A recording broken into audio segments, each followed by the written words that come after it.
Merhabalar, City Skylines yeni bölümüne hepiniz hoş geldiniz arkadaşlar. Kaldığımız yerden tam gaz devam ediyoruz. Şöyle şehrimizin güzel bir noktasının açılışımızı yaptık. Otobüslerimiz tıkır tıkır işlemeye devam ediyor. Arkadaşlar bu bölümdeki projelerimizden en başta gelenlerden bir tanesi şu gördüğünüz alanı değerlendirmeye açacağım. Buraya güzel bir AVM yapmayı planlıyorum. Yorumlarda da vardı.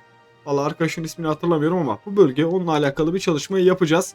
Ben ilk etapta hemen şunları taşıyarak işimize başlayalım derim.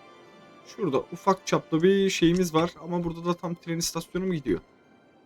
Şuraya atarız. Olur olur, tamam, o tarafa atarız. Sorun değil. Sorun değil abicim. Daha ileriye götürürüm.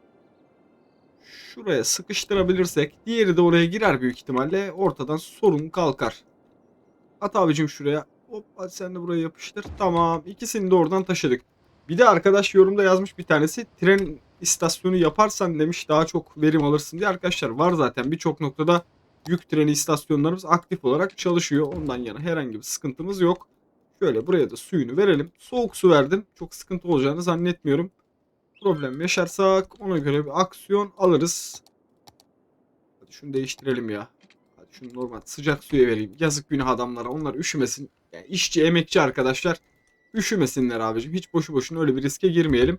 Oyunu durduracağım. Sadece ufak bir çalışma yapacağız şurada arkadaşlar. Şu tren yolunu pat, sonra orası kalsın. Orası problem değil bizim için. Şimdi tekrardan yukarı çıkar mısın güzel kardeşim? Seni şuradan taşıyacağız. Tabii buradan da tren istasyonunu oraya bağlayabilmek mesele. Eğer bağlayabilirsek var ya, sorun ortadan kalkar. Bayağı bir problemi çözmüş oluruz. En azından oraya da hizmet vermiş oluruz diye düşünüyorum ama bunu buradan tabii ki götürmek biraz meziyet isteyecek gibi, ama yok, sorun yok. Şöylece bağlarsak problem ortadan kalkar. Burası tamam. Bir de bunu aşağıdan oraya bağlamak mesele. Sen şimdi şuradan şöyle hafiften bir kavis alıyorsun. Yok, sorun olmaz abi. Sen de şuradan buraya bağlanırsan, sen de oradan oraya bağlan. Şu ortadaki boş tren istasyonu artık ya kullanılmayacak ya da yapacak bir şey yok. Oraya bir çözüm bulacağız. Oraya bir şekilde bir organizasyon yapacağız. Bir tek şuraya giriş kaldı. Buradan da girmek bayağı bir zor olacak gibi ama arkadaşlar burayı da hallettik. Şimdilik en azından hallettik diyelim. Şurayı da bağlarsak tamam. Burası okey. Şimdi geldik şuradaki ekstraları patlatalım. Şuradaki ekstraları hemen patlatalım. Kaldığımız yerden olaya devam edelim. Evet abi. Şu anda tren istasyonumuzu bir tık daha içeriye aldık ki şu ortadaki alan bize boşluk olarak kalsın. Burada vatandaşlarımıza hizmet etmeye devam edelim. Depoları vesaireleri ıvır zıvır da buradan temizledik. Oyunumuzu tekrar başlatabiliriz. Sadece ufak bir kayma oldu. Tren istasyonunu biraz daha kenarıya doğru kaydırdık. Şimdi gelelim işin alışveriş merkezi kısmına. Alışveriş merkezlerimiz bizim neredeydi abi? Buradaydı galiba, yanlış hatırlamıyorsam. Aynen. En büyük AVM'miz de bu arkadaşlar. Dev gibi bir AVM var burada maalesef. Alan boş değil diyor. Bunun kendi yolu mu var acaba? Evet, kendi yolu var. Tamam, durdurduk. Oyunu durdurduk. Şuradaki yolu maalesef tekrar patlatmam gerekecek. AVM'yi buraya oturtmam gerekiyor arkadaşlar. O sebepten dolayı onu ufaktan gene bir patlattık. Gel abi sen şöyle bir dön. Bunun arkasında, önünde iki tarafta da mı yol var yoksa tek yol mu var acaba? Şöyle bir kondurduğumuzu varsaysam. Aynen, iki tarafında da yol varmış arkadaşlar. Hem arkasında hem önünde çift yol var.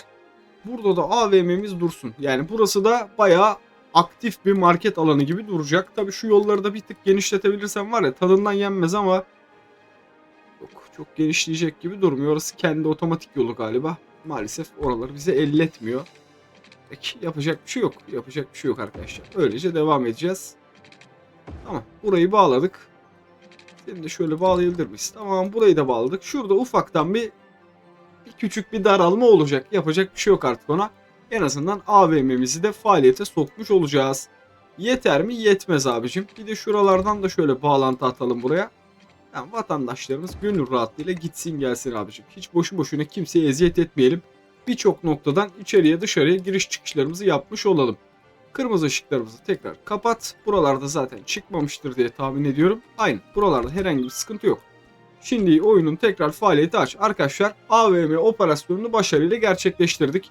Gördüğünüz gibi dev gibi bir alışveriş merkezimiz şu anda burada faaliyete geçti. Yeter mi? Yetmez abicim. Bu bize yetmez. Şöyle geleceğiz. Tam şu güzergahtan mı alsam, şuradan bir yerden mi alsam? Bak, şuradan alalım. şöylece alalım.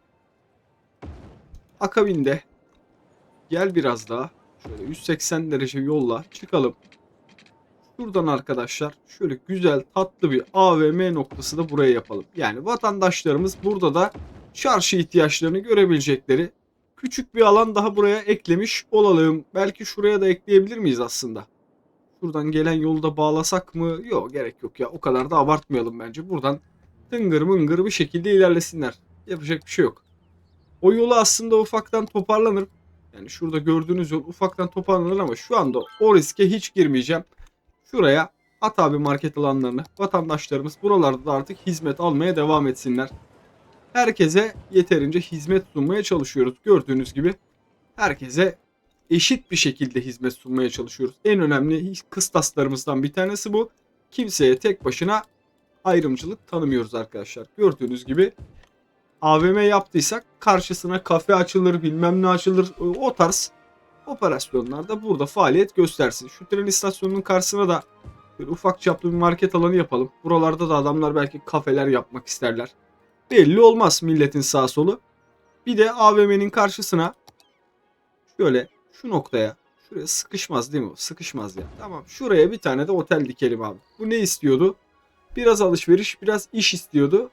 Doğayla alakalı zaten bir sıkıntısı yok. İşle alakalı da ufak tefek problemleri var ama yapacak bir şey yok. Onlar çözülür. Onlar çok büyük sıkıntılar değil. Gel abi, AVM'nin yanında mutlaka böyle dev gibi kule binalar olur. Yani ofis tarzı diyelim. Buralara da ofislerimizi yapalım. AVM'nin hemen yanındaki ofis beldeleri de faaliyete geçsin. Buradaki alanımıza da ufak çaplı bir hizmet sunmuş olalım yani. Hem ona hem ona, her tarafa hitap etsin abi. Kimse boş kalmasın. Yani otelin yanında, şeyin yanında, AVM'nin yanında böyle küçük bir otel çok bizim işimize gelmez. Buraya büyük bir otel bence çok daha mantıklı olacaktır. Yani şu tarz bir business otel daha oteli yaramaz. Zaten denizle alakalı bir şey yapamıyoruz. Şuraya koyalım abi. Otelimiz burada olsun. Tamam mı? Su işini bir halledeyim. Su işini bir halledeyim. Şurada ufak tefek susu olmayan vatandaşlar var. Susu. Hemen şu arkadaşların suyunu çekelim. Tamam, otelimiz burada kalsın. Şu ortaya meydana bir ufak bir park atabiliriz. Mini mini bir park koyalım buralara. Bir şeyler burada hizmet yapsın abi. Vatandaşlar dediğim gibi hani eğlensin. Buraya adamlar eğlenmeye geliyor, gezmeye geliyor. Bu adamlara eziyet etmememiz lazım. Bu adamlara dediğim gibi bir şeyler sunmamız gerekecek. Onunla ilgili ufak tefek çalışmalarımızı mutlaka yapmamız gerekiyor. Belediye olarak. Belediye isek elimizden gelen her şeyi yapacağız abi. Buraya uygun bir şey var mı diye bakıyorum ama şimdilik denk getiremedik. Yani en mantıklısı şöyle bir şey gibi. Bu neydi abi? Köpek parkı mı? Köpek parkı koyacağım ama Luna Park koyarım. Çocuklar en azından dönme dolaba biner, takılır, bir şeyler yapar. Onun akabinde gel abicim, şuraya bir tane parkını at. Buradaki vatandaşlar da ufaktan bir mutlu olsun, bir sevinsin.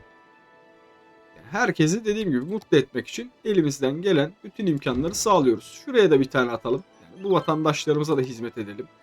Al abi, şu göbeğin yanına da bir tane şundan atalım. Aa bak, şeyi unuttuk. Gel gel gel gel gel, otopark işi. Bu vatandaşlara bir de otopark sunmak lazım. Bak, şu parkın iki yanına otoparkımızı atalım. AVM'nin yanı burası. Otopark mutlaka lazım olacaktır. Yani ben eminim ona. Kesinlikle ve kesinlikle otoparklarımızı atalım abi. Eksiksiz otopark işine girelim. Şuraya bir otopark atalım. Dediğim gibi vatandaşlarımıza maksimum performans. Bak, tam orada otoparklık bir alan kalmış boş. Hemen değerlendirdik. Kesinlikle ve kesinlikle es geçmiyoruz. Bir otoparklık alanda şurada varmış. Mümkün olduğu kadar birçok noktaya otopark işinde yerleştirmiş olduk. Şimdi bence kimse sorun çıkartamaz diye tahmin ediyorum. Ama şurada Göbek'te bir sıkıntımız var. Yani şehre girişlerde büyük ihtimalle bir sıkıntımız var aslında. Göbek'te değil de şehir tarafı birazcık bizi üzüyor gibi gözüküyor şu anlık. Şöyle yaparız. Şehre sadece tek bir noktadan giriş vermektense bir girişimizi de şuradan yapsak çok mu dik olur? Çok dik oldu ya. Birazcık kavisli girin abi. Çok böyle aman aman bir işlem yapmayın. Şuradan şöyle dalın gidin abi. Devam edin. Yani şehre giren vatandaşları tek noktaya yüklemek yerine ayrıyetten buradan da dalsınlar. Sonuçta burası da yol. 3 şeritli, 3 gidiş, 3 geliş bir yolumuz var burada. Şuradan dönen araçlar için belki problem olur diyecektim ama herhangi bir sıkıntı yaratmadı. Da gelen arabaların çoğu galiba bu taraftan geliyor. Yani şehrin bu tarafından geldiği için yoğunluk gene burada birikecek gibi gözüküyor da bakalım. Ama bak 3-5 tane araç kaçıyor en azından kenarlara. AVM projesini biraz daha genişletebiliriz. Yani AVM'yi buraya oturtturduk. 10 numara 5 yıldız oldu. Etrafında da ufak tefek gene bazı şeyler var. Dükkanlar, mağazalar vesaireler falan da yaptık. Onlardan yana da bir sıkıntı yok. Sadece şunlar yükselir mi? Çok yükselecek gibi durmuyor. O yüzden şöyle bir şey yapalım abi. Şu alanı boyayalım. Bak şöyle. Sonra ofis uzmanlıklarından yüksek teknoloji uzmanlarını çakalım. Buradaki binalar bir değişsin abicim. Bir yükselsin. Yani ben alçak bina istemiyorum. Burada kule gibi birçok AVM'nin etrafında görmüşsünüzdür. Mutlaka böyle yanında bir plaza tarzı bir şeyle beraber gelir. Ofislerin olduğu bir daire tarzı. Onu buraya yapıştıralım abi. Ofislerimizi şuraya koyalım. Yüksek katlı çıksın. Alçak alçak olmasınlar. Şu göbekteki sorunu nasıl çözeceğiz acaba? Şurada bir sıkıntımız var ya. Bu içeri girerken bayağı bir uğraşıyor arabalar. Yani burada bir bekleme yaptıkları için bizi birazcık üzüyorlar. Yani ben gerekirse burayı arkadaşlar tek yöne çevireceğim. Yani şöyle bir şey yapacağım. Şimdi hemen operasyona başlayalım. Eğer bir sıkıntı yaşarsak ona göre farklı bir aksiyon tekrar alırız. Ama ben yaşayacağımızı çok fazla zannetmiyorum ama bu yola çeviremem. Eğer bu yola çevirirsem bizim Monora işi iptal olur. Nasıl yapacağız o işi? Monora'ya gel. Yolu ağaçlı Monora yoluna getirsek bunun tek yönlüsü yok galiba arkadaşlar değil mi? Tam ağaçlı yola çevirelim ama çok bizim için bir şey değiştirmeyecek. O sebepten dolayı şu yola upgrade edelim. İkisi arasında bir şey farkı var galiba. Bağlantı farkı var. O sebepten dolayı ufaktan bağlamıyor. Yani ya bağlayacaksan diyor hepsini bağla ya da diyor hayatımdan çık. Neyse tamam bağlayalım abi. Biz dümdüz yapıştırıp gidelim. Ağaçlı yola çevirelim. Niyetim şeydi. Tek yöne vermek. Yani sadece atarak söylüyorum. İleri gidin şeklinde böyle buradan çevirip bu tarafı da çıkış olarak yapacaktım ama galiba onu yapamıyoruz. Monoraylı yolda. Ama biz şu ağaçlı yol işine girelim. Direklerdense en azından daha düzgün bir görsele kavuşmuş oluruz. Evet şu anda ağaçlı yola çevirdik komple. Bir tık daha görsel olarak daha düzgün oldu. Tabi binalardan hareket etmem bayağı bir zorlaşıyor. Yapacak bir şey yok. Yüksek katlı binaların arasında olduğunuz zaman işte böyle oluyor. Bir oraya kayıyoruz bir oraya kayıyoruz. Yapacak bir şey yok. Dediğim gibi bak bu taraflarda hiçbir sıkıntı yok. Sadece bizim asıl sıkıntımız şu şehrin girişindeki bütün yükün tek bir tarafa toplanması. O birazcık bizi üzüyor. Şurada da gene aynı şekilde bir aşağı inişten kaynaklı problemimiz var. Burayı da tek yöne çevirebiliriz aslında. Burayı da tek yöne atarsak sadece aşağıya gidiş yaparsak belki biraz daha rahatlar. Ha buradan araba geçmiyor bir şey yapmıyor. Bizim vatandaşlarımız maalesef durmayı tercih ettiği için diyecek bir şey yok. Yapacak bir şey de yok abi. Ne diyeyim şimdi adama gitme mi diyeyim gitmeyin mi diyeyim yani.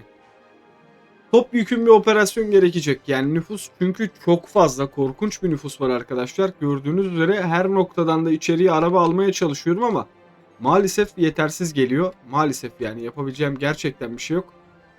Alternatif olarak belki şuradan bir ek atabiliriz. Bir ihtimal. Hani belki rahatlatır. Belki o da. Tam olarak net bir şey söyleyemeyeceğim ama deneyelim abi şöylece. Şuradan da bir içeriye yol vermeyi deneyelim. Belki birazcık daha oradan yani amaç şu. 5 tane araba kaçırsanız ekstra başka bir noktadan başka bir yere zaten problem komple ortadan kalkıyor. O sebepten dolayı şuradan 5-6 arabayı bile buradan kaçırırsak olay bambaşka bir seviyeye döner. Şurayı da tek yöne verebilirim. Yani dönecek adam buradan böyle gelip dönsün gibi bir şey yapabiliriz ama bu sefer gene burası kilitlenebilir. Yani şurayı içeriye verdiğim anda ben emin olun şuradan gelen arabaların çoğu bu tarafa doğru aktarabilir kendini. Ama bunların hepsi bir varsayım. Yani şöyle bir şey de yapabiliriz. Örnek olarak gene keza. Buradan da içeriye yol verebilirim. Yani böyle bir şey de burayı bayağı bir rahatlatır. Ama bizim için işte dediğim gibi şuradaki trafik gene kilitlenmiş olacaktır. Çünkü oradan dönüş yapacaklar bu sefer. Bu tarafa doğru girmeye çalışacaklar. Kaç kişi var Monaray'da? 7. Bunda kaç kişi var? 5. Sizce aktif olarak kullanmıyorlar hala Monaray'ları ki şehrimizin birçok noktası da gayet dolu. Siz burada ne bekliyorsunuz oğlum? Bu kadar araba gerçekten burayı mı bekliyorsunuz? Yani trafiği toparlamak için bayağı bir şeyler yapıyorum. Şuradan da bir ekstra bir yol attım. Hani aşağıya battı çıktı attım. Belki buradan direkt şehri terk etmek isteyen vatandaşlar olacaktır. Gene keza şuradan bir giriş verdik ama şu ana kadar herhangi bir kullanan vatandaşı görmedim. Dediğim gibi buraya bir operasyon yapacağım. Orayı kayıt dışında bir bakarım. Hani olması gereken çok spesifik bir şey varsa ona göre bir hareket oraya yaparız arkadaşlar. Dediğim gibi bunların hepsini ufak ufak toparlamam gerekecek. Çünkü gerçekten bayağı bir nüfusa sahip olunca işte bu tarz sıkıntılar baş göstermeye başlıyor. Maalesef başlıyor. O yüzden dediğim gibi ufak ufak toparlamaya çalışacağız. Ondan yana sıkıntı yok. Ben şimdi diyorum ki arkadaşlar şuraların bir kontrollerini yapalım. Bizim parklarımız artık zaten son seviyeye gelmiş. Şu da hemen hemen 1500 kişi daha ziyaret ettiğinde yeterli seviyeye ulaşacaktır. Luna Parkımız 10 numara 5 yıldız akıyor abi. Vatandaşlar burada eğlencenin dibine vuruyor. Gördüğünüz gibi biraz zarar ediyoruz. Yapacak bir şey yok. Yapacak bir şey yok abicim. Bu adamlar burada gelsin, takılsın, eğlensinler diye biz buraları yaptık. Buraları boşu boşuna inşa etmedik. Buradaki alanlarımız dolu. Bir arkadaş da gene yorumlarda yazmıştı. Şöyle şu ufak tefek alanların etrafına 1-2 böyle market yapsak bence hiç fena olmayacak. Özellikle şu bölge bomboş zaten. Buranın ben çitlerini mitlerini bir halledeyim. Sonra da kaldığımız yerden devam edelim abi. Şuradaki vatandaşları güvenli bir şekilde buradan buraya aktaralım. Yani bu adamların başına bir zeval gelirse abi vatandaş bize sorar. Biz buradan çocuğumuzu size emanet ettik belediye olarak. Siz güvenli bir çit çekmediğiniz için maalesef başımıza bir sürü şey geldi gibi problemler çıkabilir. O sebepten dolayı bunları istemiyoruz abicim. Bu tarz sıkıntılı işleri istemiyoruz. Biz de ne yapıyoruz? Çit çekiyoruz. Gel abi sen şöyle. Bak. İlle böyle bağlanacaksın. Tamam hadi öyle bağlan. Al. Öyle bağlan abi sen. Sen şuraya 3 kare gel. Çapraza gel. 3 kare gel. Sonra şuradan gidelim. Yani o alanlara da belki ilerleyen zamanlarda market alanı atarım diye o sebepten dolayı ufaktan boşluk bırakıyorum ki şu alanda ufak marketler olabilir. Bence herhangi bir sıkıntısı olmaz. Mantıken de olmaması lazım. Hani burası komple çarşının göbeği. Markettir, ıvırdır zıvırdır birçok şeyin olması gerektiğini düşünüyorum. Ama dediğim gibi önce güvenlik. Yani hem kaçak personeli yani kaçak girişleri önlememiz lazım.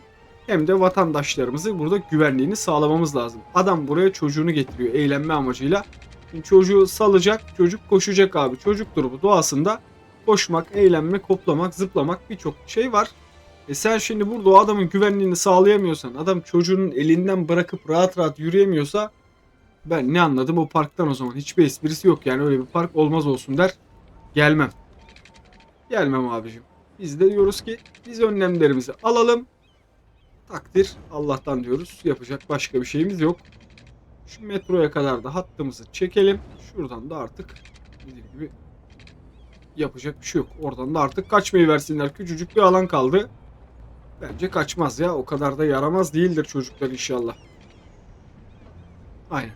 Bence bu kadar kafi. Burayı kapatacağız ama. Burayı kapatacağız arkadaşlar. Orada mecbur teknik sıkıntılardan kaynaklı kapatamıyoruz ama bu tarafları kapatabiliriz. Şurayı da 4 kare kapatalım direkt. Böyle 4 kare gel. Sonra şuradan 2'ye düş. Böyle şuradan da buraya kapat. Tamam, olay temiz. Şurayı da bağladığımız anda işimiz tertemiz bitmiş olacak. Şu anda gördüğünüz gibi bu alanı komple kapatmış olduk. Çitlerimizi çektik tertemiz bir şekilde. Buralarda da girişler herhangi bir şekilde kesinlikle içeriye sızma yok. Çok küçük bir şeyimiz var. O da şurada metronun olduğu yerde mini bir sızma yapabilecekleri bir alan var.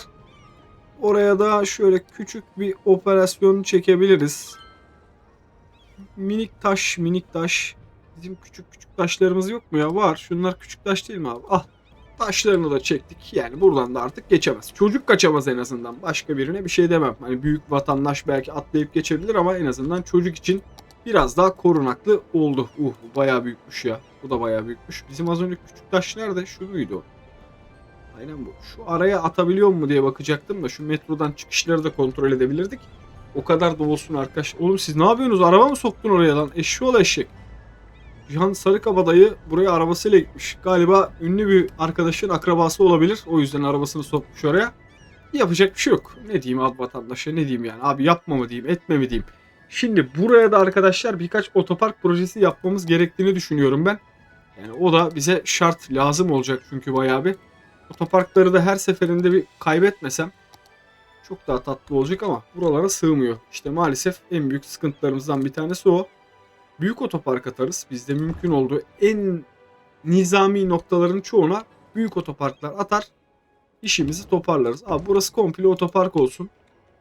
Bayağı burada herhalde bayağı bir araca yetecek kadar otopark olmuştur diye tahmin ediyorum. Gene öyle birkaç noktaya koyarsak büyük ihtimalle sorunu bayağı bir anlamda çözmüş oluruz.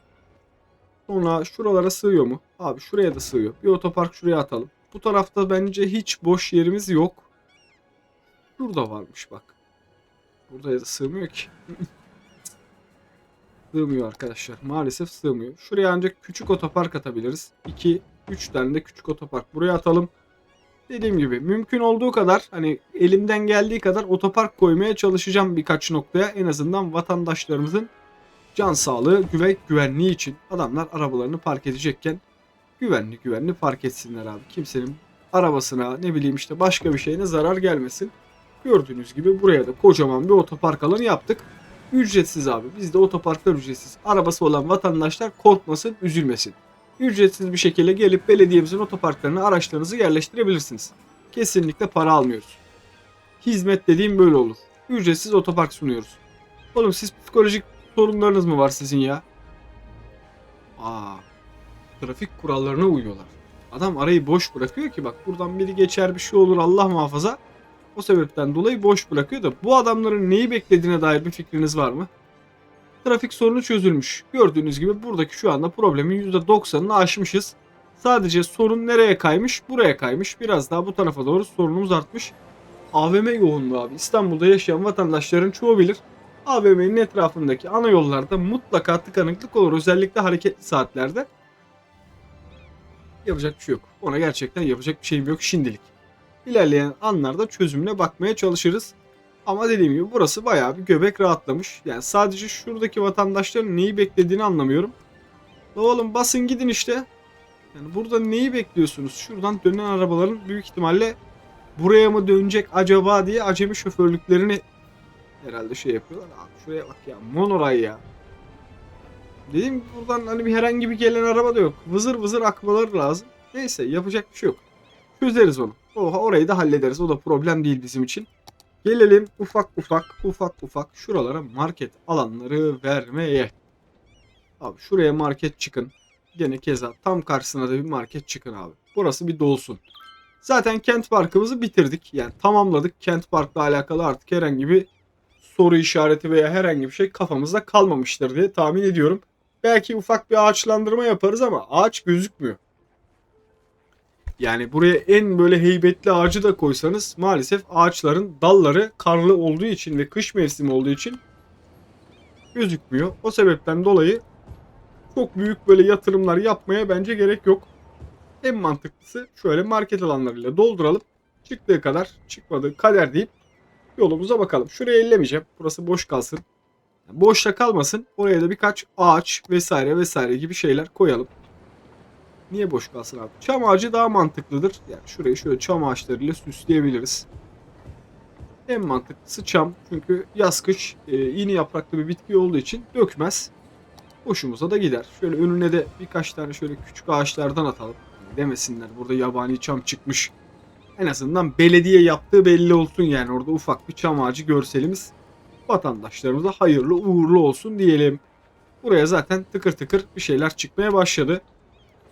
Bir araya bir krematorium soksam mı diye düşünüyorum. Arkadaşlar biliyorsunuz cenaze hizmetleriyle alakalı bayağı bir sıkıntı yaşıyoruz. Ya bunun sebebi trafik olduğunu ben biliyorum. Birkaç kişi yazmış yorumlara. Ama arkadaşlar yani mantıksız bir şey var. Yol boş. Ve benim o bölgede 4 tane krematoriumum var.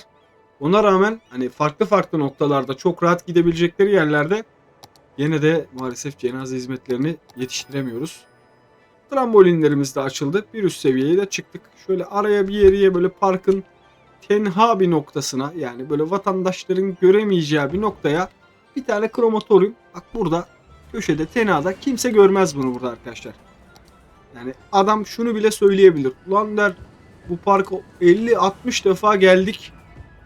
Cenazesi olan adam sadece orada o park şey bilir. Hatırlar yani. Aa, orada krematoryum mu varmış? Hani 50 kere geldik görmedik filan gibi bir söylem duyabilirsiniz. Bilin ki o bizim böyle gizlice buraya soktuğumuz çalışmalardan kaynaklanıyor. Şu kod farkını da ortadan böyle ufaktan kapatmak için daha görsel, böyle daha düzgün dursun diye ufaktan bir ağaçlandıralım. Bu adamlar da sallanırken desin ki ağaca çarpacağız falan, bir korku gelsin, böyle bir panik gelsin. Tamam, burası da gayet tatlı oldu. Buradan yana da herhangi bir sıkıntı yok. Şeyleri de yerleştirdik. Bak, cenaze dedim ya, hemen birinin ölesi tuttu. Hemen abicim, hemen. Bizimkiler sever öyle işleri. Krematoryumu nereye yapmıştık biz? Şu ağaçların arasındaydı, bak ben bile bulamıyorum. Bir de şeye bakacaktım ya, bütçeye. Yani elektrik bütçesi sadece düşükte. Onun haricinde diğer bütçeler neredeyse %100'de tutuyorum. Elektriği de 2 tane nükleer santral var şehirde. Yani şöyle göstereyim. 1000 küsür megawatt elektrik üretiyoruz. O yüzden biraz kıstım yani, o da normal diyelim. Normal yani. Cenaze arabası gelir. Ümidimiz gelmesinden yana. Niyetimiz, temennimiz tamamen onu beklemek ve görmek. İnşallah en kısa sürede buraya ulaşacaktır cenaze hizmetlerinin arabaları. Biz gelelim abi tatlı tatlı çocuklarımızın eğlencesinin bel kemiği olan trambolinlerimizi yerleştirmeye. Nerede abi trambolinler? Bak, tatlı tatlı oldu, hemen zıp zıp zıplıyor çocuklar. 10 numara 5 yıldız. Hemen trambolinlerden başka birkaç tane daha. Biliyorsunuz belediyecilikte abartmayı severiz. Tek trambolin yetmez abi. Yapıyorsan en az 4-5 tane yapacaksın. Çocuklar eğlensin abi. Sıra bekleyen çocuklar mutsuz çocuklardır. O yüzden çocuklar sıra beklemesin. Trambolin de parkımızın en büyük neşe kaynaklarından biri olacağı için maksimum seviyede trambolin işimize gelir. Zaten parkta ufak ufak boşluklar var. Şimdi oralara da bir operasyon çekeceğiz arkadaşlar. Tırmanma oyuncağı koyabilirim. Bak, şu alana tırmanma oyuncağı sığar. Yani parkın ufak tefek boşluklarında mini mini dolduralım. En azından bir parka benzesin. Bence parka benzemesi taraftarıyım. Şuralara ne koyabiliriz abi? Şuralara sığmaz. Al abi bir tane tuvalet. Tuvalet değil mi bu? Hayır. Kafe. Kafe. Sığar mı? Sığar abiciğim. Şuraya bir kafe atalım. Şu taraflara doğru da bir kafe yapabileceğim bir alan var mı? Ver şuraya bir kafe. Abi adam çocuğunu buraya bırakmış. Ne yapacak? Kafeye gitmek için 400 metre yol mu yürüsün? Yürümesin abicim. Biz vatandaşımıza hizmet ederiz. Onun ayağına kafeyi götürürüz gerekirse. Dediğim gibi ondan yana herhangi bir şüpheleri olmasın. Şunun sığacağı bir alan var mı diye bakıyorum. Yok, artık zaten doyum noktasına gelmiş. Kent parkımızda şöyle gördüğünüz gibi mekan bura abi. Kent parktayım. Arıyorsun, neredesin diye soruyor arkadaşın. Abi Kent parktayım.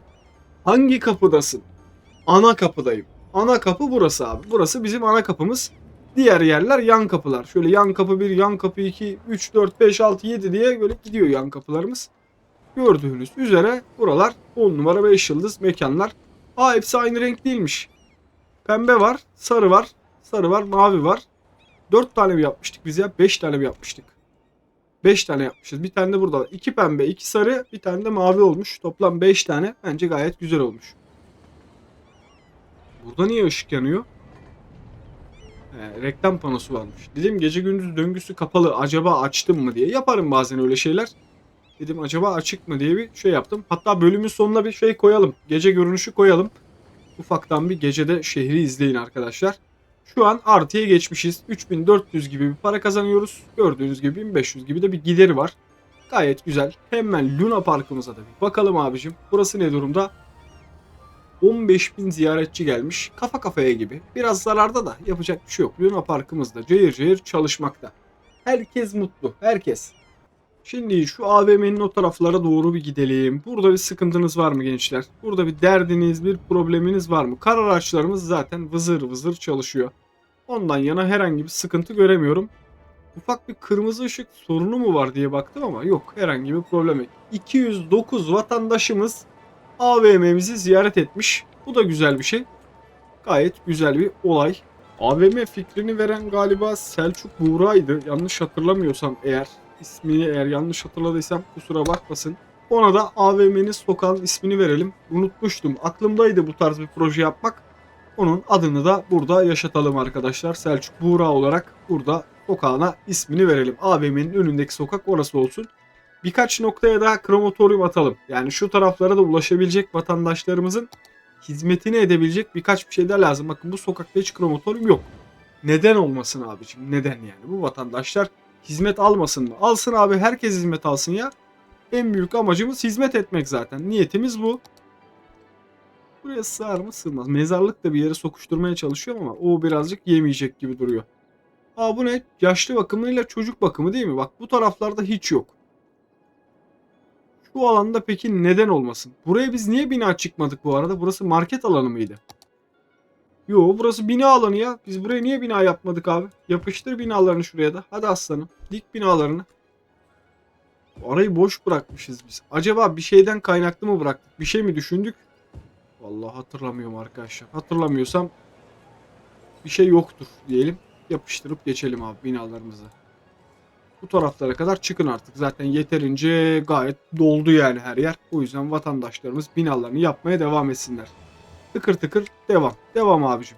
Metroyu 216 kişi kullanmış. Bu gayet güzel. Abi şehire baksana ya. Şehir oldu. Hakikaten şehir oldu yani şu anda. Şurada sağlıkla alakalı bir sıkıntısı olan, bir krematoryum eksiği olan var mı? Arkadaşlar bak. Şehirde bu kadar krematoryum ve mezarlık var. Sadece şu bölgede. 1, 2, 3 tane krematoryum, 2 mezarlık, bir tane de şehrin burasında var. Yani toplam 4 krematoryum ve 2 mezarlık var. Ben hala şuradaki cenazeyi yaklaşık 25 dakikadır aldıramıyorum. Burayı hatırlarsanız yani az önce burada uğraşırken şuraya krematoryum yapmıştık. Daha yeni gelip aldı bak. Yani böyle enteresan bir olay var. Oyunun bug'ı olabilir. Anlamadım. Yani bir değişiklik bir şey var. Gerçekten anlam veremiyorum. Yapacak bir şey yok. Ya modlardan biriyle çakışıyor. Otobuldozer falan da olması lazım. Çünkü benim kullandığım modlar arasında ya şu anda düzgün çalışmıyor. Normalde otobuldozerin mezarlıklar falan dolduğunda boşaltmayı falan yarıyor. Onu zaten yapmıyor. Ben elle yapıyorum. Fark etmişsinizdir. Öyle bir sıkıntı yaşıyor olabiliriz. Ama şehir oldu. Hemen nazar değsin abicim. Hemen yangınlar bel vermeye başlasın. İtfaiye var mı buralarda kardeşim? İtfaiyede sıkıntı yaşıyoruz. Gerçekten şu an itfaiye sıkıntımız var. İtfaiye binamız çok az var. Şehrin bu tarafında hele hiç yok. Bu arkadaş gürültüden neyi rahatsız oldu acaba? Neyin gürültüsü var orada? Hastaneden çığlık mı atıyorlar? Yani şu adam rahatsız olmuyor da sen nasıl rahatsız oluyorsun orada? Tamam. Yık kardeşim binaları. Yık tamam al. Belediye iskanlarınıza el koydu kardeşim. Hadi bakayım, hastanenin dibine ev yapmışsın. Sen mutlu olacağın yerde, yani şurada doktora kiraya verse dünyanın 50 bin liraya kiraya verir. Yani biraz da düzgün bir binaysa 50 bin liraya kiraya verir doktora. Hastanenin dibinde. Ama sevmez ben. Nazlı yok işte, oram ağrıyor, buram ağrıyor. Hadi o zaman yallah. Hadi o zaman yallah, belediye öyle binana el koyar abicim. Yapacak bir şey yok. Belediye binana el koyar, seni de tıpış tıpış gönderir. Şuraya dev gibi bir itfaiye istasyonu şarttı. Şarttı yani. Bak vatandaşlar üzülmüş, ağlamış. Polisle alakalı da bak burada sıkıntımız var. Abi şuraya da bir polis merkezi atalım. Bir vatandaşlarımız bir güven, bir huzur bir gelsin, bir güven bir gelsin vatandaşlarımıza. Bir de bizim artık şu helikopter pistlerinden birkaç noktaya yapmamız lazım. Su. Bir de buna su lazım arkadaşlar. Yani bunu yapmak da olmuyor. Bir de buna su göndermemiz lazım. O biraz bizi aşacak gibi duruyor şu anda. Köyde cenaze var. Bu karda kışta nasıl alacaklar diye soruyorsunuz ama kar küreme araçlarımız 7/24 hizmet vermektedir. Ufaktan da havalar kararmaya başladı. Dediğim gibi bölümün sonunda bir karanlık yapalım. Bir karanlık olsun ufaktan. Kaç tane kar küreme aracıyla çalışıyoruz görüyorsunuz arkadaşlar. Dediğim gibi hizmette herhangi bir sınır tanımıyoruz. Bu köyün mezarlığı var abi bak. Bu köyün mezarlığı olması lazım. Krematoryumu varmış aşağıda. Mezarlığı yokmuş. Köyün mezarlığı yoksa bir köy mezarlığı yapalım.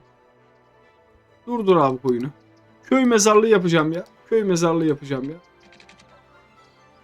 Burası bayağı dikmiş. Bir dakika. Çözeceğiz abicim. Halledeceğiz. Belediye olarak biz bütün işleri halledebiliriz. O yetiye sahibiz. Dediğim gibi sırf mezarlık yapmak için şuraya ufaktan bir yol atacağım. Sadece mezarlık yapmak için. Başka hiçbir amacım yok arkadaşlar. Köyün mezarlığı da olsun diye vatandaşlarımıza tamamen hizmet amaçlı da buraya köprü yaptık. Hava karardığı için göremiyorum birazcık. Doldur abi şu arkayı. Burada oturan arkadaşlar belki bir tık diyebilir. Ulan benim evin arkasına da adamlar mezarlık yaptı falan diye söylenebilir ama yapacak bir şey yok. Abi evinizin arkasına mezarlığımız, al köy mezarlığı. Buraya kadar kaldıracağız mı? Kaldırırız abi. Sıkıntı yok. Al. Sen yeter ki mutlu ol, huzurlu ol abi. Sen yeter ki mutlu ol, huzurlu ol. Kimse söylemesin. Artık köy mezarlığımızda faaliyete geçmiş durumda. Vatandaşlarımız mutlu olsun diye köylerine mezarlık da yaparız. Gerekirse evlerinden de aldırırız. Niye terk ettiniz oğlum binayı? Biz senin yanına mezarlık yaptık sırf sen mutlu ol diye ama siz bina terk ettiniz. Peki. Mezarlıkta su yok. Adamlar ölülerini yıkayamıyorlar. Sıcak su. Bizde hizmet sıcak suyla yapılır abi. Eğer vatandaş yoğun, üşüyor, şey yapıyorsa sıcak suyla hizmetimizi karşılamaya çalışırız. Şunu da patlat. Buradaki arkadaş da şu an nerede olduğumuzu bilmiyorum ama abi şehre bak. Şehre bir bak şöyle. Yani olay bu işte arkadaşlar. Aradığımız olay bu. Şu taraftan geleceğim. Şimdi şöyle bir karanlıktan şöyle bir güneş doğuyor adeta. Şehrimizin 10 numara 5 yıldız mekanıyla sizi baş başa bırakayım. Şöylece hatta şöyle göstereyim. Luna Park'ımızdan şehrin alabildiğine birçok noktasına kadar her yer 10 numara 5 yıldız gözüküyor diye tahmin ediyorum. Arkadaşlar sizi sinematikle biraz baş başa bırakayım. Şehirden güzel manzaralar eşliğinde konuşmamı yapayım. Arkadaşlar bölümün sonu. Umarım bölümü beğenmişsinizdir. Beğendiyseniz beğenip paylaşmayı unutmazsanız çok sevinirim. Kendinize iyi bakın diyeyim şimdiden. Hoşça kalın.